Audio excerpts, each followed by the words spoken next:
जब जम्मू कश्मीर का 2019 के अंदर स्टेटहुड गया और यूनियन टेरिटरी में उन्हें बदला गया, तो दो यूनियन टेरिटरी बनी, एक जम्मू कश्मीर थी और एक लद्दाख थी।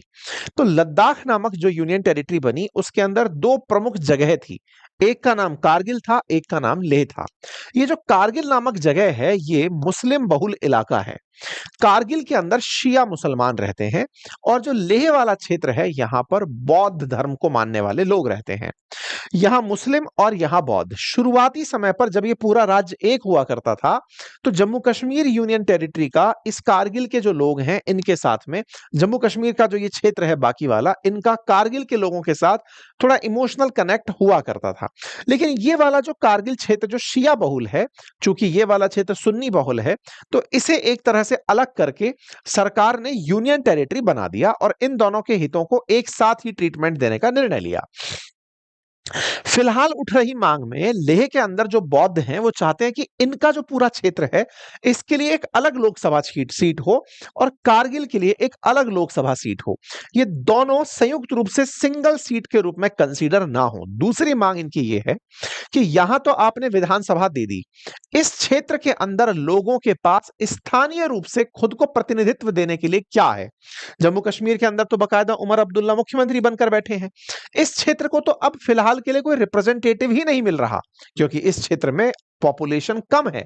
लेकिन पॉपुलेशन भले ही कम हो, लेकिन ये जिस जगह है, यहां पर उत्तर में चाइना बैठा है, पश्चिम में पाकिस्तान बैठा है, ऐसे में इस क्षेत्र का स्ट्रेटेजिक महत्व बहुत है। तो यहां के लोगों का मानना है कि यहां पर जनता को शासन में इन्वॉल्व किया जाए, और उनके इन्वॉल्वमेंट पर सरकार का तर्क हमेशा से यह रहा है, चूंकि ये इतना मायने रखती है जगह, इसीलिए इसे सीधा केंद्र के कंट्रोल में होना चाहिए, सीआरपीएफ द्वारा नियंत्रित होना चाहिए, और यहां पर बिल्कुल जैसे उपराज्यपाल बिठाए हुए हैं, वैसे ही उपराज्यपाल यहां इस जगह को मॉनिटर करने चाहिए। ठीक है, लेकिन सोनम वांगचुक पिछले लंबे समय से इस बात को डिमांड कर रहे हैं कि आप यहां पर जो लोग रहने वाले हैं, उन्हें अपना ऑटोनॉमस राज्य दे दीजिए। किस तरह का ऑटोनॉमस? जैसा शेड्यूल 6 में 4 राज्यों को दिया हुआ है, हम उस पर भी चर्चा करेंगे।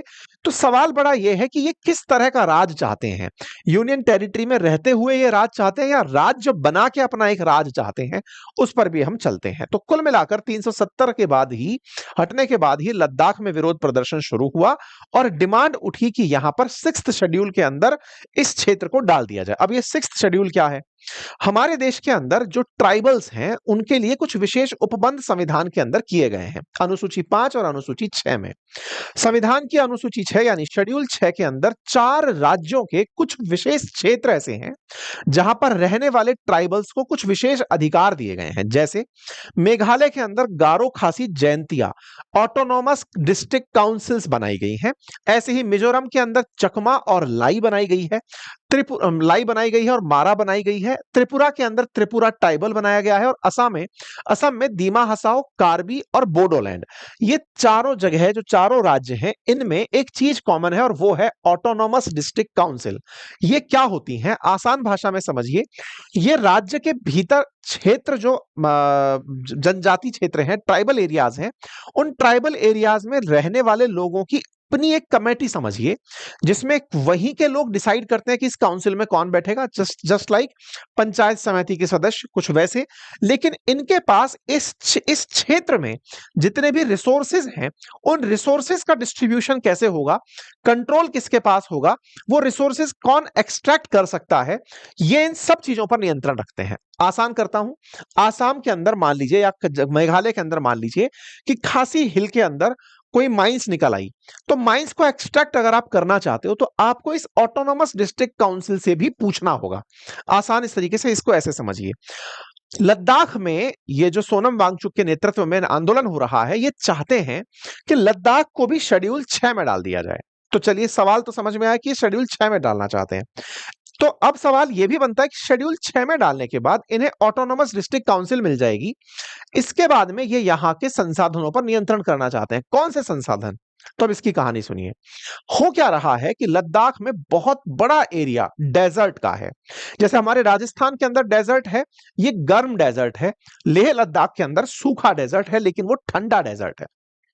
डेजर्ट सूखे ही होते हैं, लेकिन जहां डेजर्ट है क्या, जहां बारिश 25 सेंटीमीटर से कम होती हो साल भर में।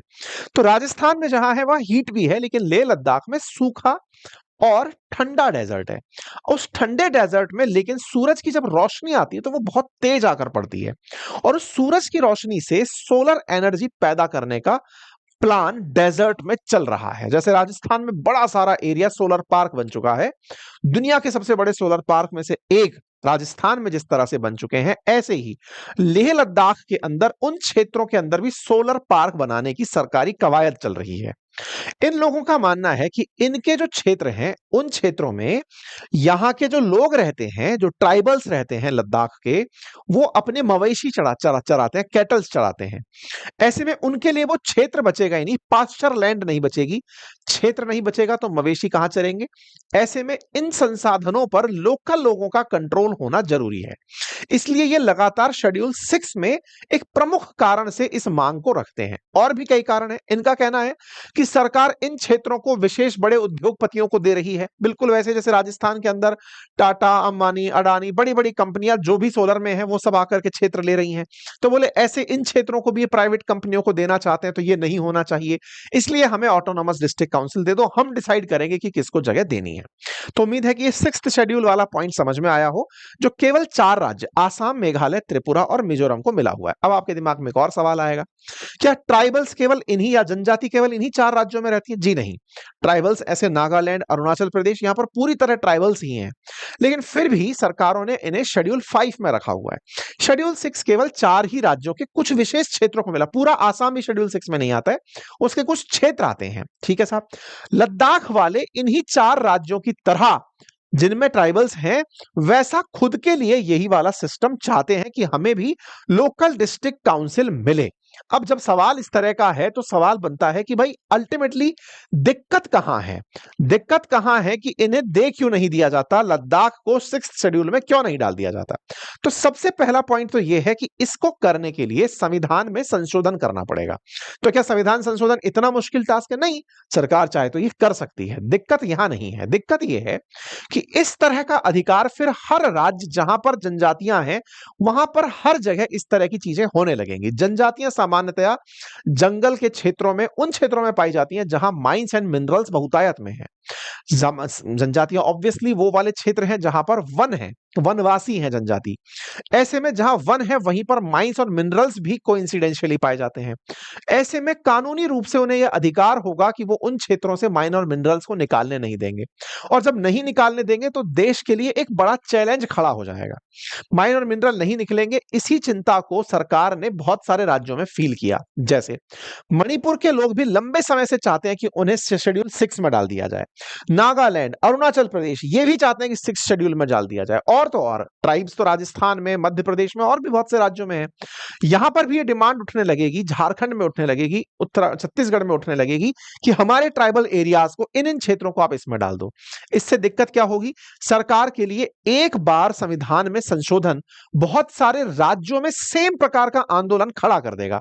अगर वो यहां पर लद्दाख के लिए ये बात मान जाते हैं तो वो अन्य राज्यों में भी होते हुए इस प्रोटेस्ट को देखते हैं। आप आसान भाषा में समझिए, जो आज हमारे यहां पर रेड कॉरिडोर कहा जाता है, रेड कॉरिडोर का मतलब बिहार, झारखंड, छत्तीसगढ़, उड़ीसा और थोड़ा बहुत हिस्सा नीचे आंध्रा का, जहां पर नक्सलाइट्स पाए जाते हैं, नक्सलवाद पाया गया। जहां पर नक्सलवाद का शुरुआती कारण यह दिया गया था कि ये लोग जंगलों को नहीं हटने देना चाहते थे, क्योंकि ये जंगल से प्रेम करते थे। लेकिन वास्तविकता यह थी कि उन जंगलों के नीचे माइन और मिनरल्स थे, सरकार उनको निकालना चाहती थी और ये लोग उनको निकलने नहीं देना चाहते थे। हालांकि इसमें बहुत सारे अदर फैक्टर्स भी इन्वॉल्व हुए, बाहरी इन्फ्लुएंस भी इन्वॉल्व हुआ, और धीरे धीरे ये आतंक की तरह एक बड़ी दिक्कत भारत की बन गया था। तो ऐसे समय पर अगर संविधान में ऐसी स्थिति बनती है तो फिर बहुत सारे क्षेत्रों में यह मांग उठने लगेगी और वो देश के अंदर एक बहुत बड़ी दिक्कत खड़ी कर देगी संवैधानिक रूप से सरकार के लिए, कि वो संविधान के इन एजिटेशंस को दबा नहीं पाएगा। ठीक है, तो ये शेड्यूल 6 में लद्दाख को डालने से डर क्यों रहे हैं, मैंने आपको वो बता दिया। एक लद्दाख की बात नहीं है, उसका असर कहां तक पड़ेगा उसकी बात है। तो ये कारण है जिसकी वजह से सरकार इन चीजों से बच रही है। लेकिन इन ये जो प्रदर्शनकारी हैं, इनका मानना है कि नहीं हमारी मांग सर्वोपरि है, इसे मानिए और अगर नहीं मानोगे तो हम ये हरकत कर देंगे। जो हुआ ये वाकई में दुर्भाग्यपूर्ण है। ये दुर्भाग्यपूर्ण स्थिति बनने से पहले रोकी जा सकती थी। ऐसा मैं क्यों कह रहा हूं? क्योंकि ये जो सोनम वांगचुक के नेतृत्व में प्रदर्शन हो रहा था, इन्हें 6 अक्टूबर को सरकार ने इनवाइट किया था बातचीत के लिए। ये 21 सितंबर की न्यूज़ है, 6 अक्टूबर का इनको टाइम मिला था। तो फिर ये एजिटेशन क्यों हुआ, ये प्रदर्शन क्यों हुआ, ये बड़ा सवाल बन रहा है। जब इन्हें सरकार ने इनवाइट किया था और इनके साथ लंबे समय से मिनिस्ट्री ऑफ होम अफेयर्स की बातें चल रही हैं कि आपके लोगों के लिए, लद्दाख के लोगों के लिए लोकल रिजर्वेशन कैसे हो, स्थानीय लोगों को रोजगार में कैसे लाया जाए, उनकी सुरक्षा कैसे सुनिश्चित की जाए, उनके अधिकारों की पूर्ति के लिए क्या कुछ किया जाए, इसके लिए लगातार बातें चल रही हैं। लेकिन ये अचानक भड़की हिंसा ने सरकार को सोचने पर विवश कर दिया। क्या सोचने पर विवश कर दिया? क्योंकि कुछ समय पहले नेपाल में जो हुआ, जैन जी के द्वारा प्रोटेस्ट हुए, शुरुआत में प्रधानमंत्री को छोड़कर भागना पड़ा और वहां पर छात्रों के द्वारा सत्ता का निर्माण कर दिया गया। इस पर हमने प्रॉपर सेशन भी किया, नेपाल के अंदर सत्ता बदल गई, हमने जानकारी दी। ये चर्चा जब नेपाल में शुरुआत में हुई सितंबर के अंदर, हमारे देश की राजनीति में 18 सितंबर तक पहुंचते पहुंचते लीडर ऑफ अपोजिशन के ट्वीट पर छाने लगी, भाषणों में छाने लगी। उनको उम्मीदें जगने लगी कि हमारा देश का जैन जी कुछ कर सकेगा, जो नेपाल में कर गया, जैसे बांग्लादेश में कर गया, ऐसे हमारे देश में भी करेगा। 18 तारीख को इन्होंने जैन जी शब्द को अपनी तरफ से हाईलाइट किया और आज जो सोशल मीडिया पर ट्वीट्स चल रहे हैं उसमें जैन जी जैन जी जैन जी ही जैन जी दिखाई पड़ रहे हैं। जैन जी जैन जी जैन जी ने ये कर दिया, जैन जी ने सत्ता उखाड़ फेंकी और कई प्रोटेस्ट ऐसे निकल कर आए जिसमें यह कहा गया कि सरकार के खिलाफ इस तरह के प्रदर्शन करके जैन जी जाग चुका है, जैन जी पलटा मार सकता है, सरकार को उखाड़ फेंक सकता है। मतलब जहां बातें ना हो वहां भाजपा दफ्तरों को फूंक दो, इस तरह की मांग की जाने सोशल मीडिया पर लगी। तो ये अपने आप में एक तरह की उकसावे की कार्रवाई के रूप में नेशन वाइड देखा गया। यही कारण है कि बीजेपी इस मामले में अब तक, जहां मिनिस्ट्री ऑफ होम अफेयर्स इस मामले को देख रहा था, बीजेपी इस मामले को लेकर आ गई कि देखो ये करवाने वाले लोग कौन हैं और ये चाहते क्या है। और हुआ क्या? बीजेपी ने क्या एलिज किया, उन्होंने क्या देखा कि इस पूरी घटना के अंदर एक कांग्रेस का पार्षद इन्वॉल्व है और उस पार्षद का नाम इन्होंने निकाला गया, स्टांगिंग सेपांग करके एक नाम से व्यक्ति आया।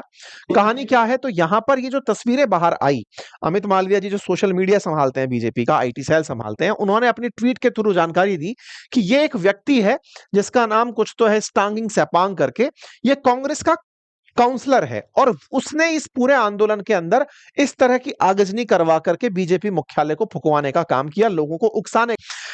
जब सोनम वांगचुक से पूछा जाता है कि साहब आपके यहां पर कांग्रेस के द्वारा इस तरह का काम करवाया गया, इस पर आप क्या कहेंगे, तो इन्होंने कहा कि कांग्रेस का लद्दाख में कोई ज्यादा जनाधार नहीं है, इतना नहीं है कि 5000 लोग उनके कहने पर हाजिर हो जाएं। तो बोले ऐसा उनके द्वारा नहीं हो सकता, ये आंदोलन में थे, इनको पता नहीं, पता भी था कि क्या नहीं था, ये तो खैर आप सुरक्षा एजेंसी पूछेंगे इनसे। लेकिन कुल मिलाकर के इस आंदोलन में राजनीति एंट्री कर गई। शुरुआत में सोनम वांगचुक का आंदोलन जिस तरह से चला आ रहा था, लद्दाख के प्रति, एनवायरमेंट की हिफाजत के साथ साथ शेड्यूल 6 में आकर के क्षेत्र की सुरक्षा से लेकर के हिमालय की सुरक्षा से लेकर के, जिसके चलते इन्हें मैग्सेसे पुरस्कार से सम्मानित किया गया। अब उसमें चूंकि राजनीति एंट्री कर गई, 4 लोगों की मौत हो गई, 70 के करीब लोग घायल हो गए, तो अब यहां पर राजनीतिक विचारधारात्मक विवाद जो है वो ज्यादा बड़ा स्थान लेगा। देखना होगा कि किस तरह से केंद्र इस विषय को डील करता है। चूंकि ये अति संवेदनशील जगह है, समझने की बात यह है कि चूंकि ये अति संवेदनशील जगह है, और संवेदनशील से मेरा मतलब है कि एक तरफ पाकिस्तान, एक तरफ चाइना बैठा हुआ है, तो केंद्र को भी चाहिए कि इस मामले को, केंद्र को और विपक्ष को भी चाहिए कि इस मामले को अति संवेदनशीलता के साथ हैंडल किया जाए। ऐसा ना हो कि हमारी इस देश के इस भूभाग के अंदर हुए अनरेस्ट का दुश्मन लाभ उठा ले जाए। ये अति संवेदनशील विषय है। केंद्र के द्वारा बकायदा 10 पॉइंटर्स जारी करके अपनी द्वारा जो किए गए कार्य हैं वो सब बता दिए कि हमने किस किस तरह से हाई पावर्ड कमेटी बनाई, हमने किस तरह से सारे की सारे अब तक मीटिंग की, हमने महिलाओं के लिए अब तक क्या क्या प्रावधान रखे, महिलाओं को 1/3 रिजर्वेशन की बात करी, साथ में हमने ये भी बता, मतलब कि बकायदा प्रेस अभी 10 बजे थोड़ी देर पहले ही ये पूरा की पूरा इन्होंने ब्रीफ नोट डाला है, जिसमें उन्होंने सारी बातें कही कि हम लोग किस किस तरह से सारे काम कर रहे हैं। खैर, ये जो हुआ ये दुखद था। अब आगे आवश्यकता है कि प्रदर्शन कभी भी हिंसक ना हो। मांग रखनी है तो हमारे संविधान के अंदर अपनी बातों को रखने के लिए बैठकर बातें रखने का, अनशन करने का अधिकार है, कानूनी रूप से फ्रीडम ऑफ एक्सप्रेशन है, लेकिन कानून को हाथ में लेना किसी भी तरह न्यायोचित नहीं है। फिलहाल के लिए इतना ही। बाकी आप लोग इस विषय पर क्या सोचते हैं, अपनी राय जरूर कमेंट बॉक्स में बताइएगा।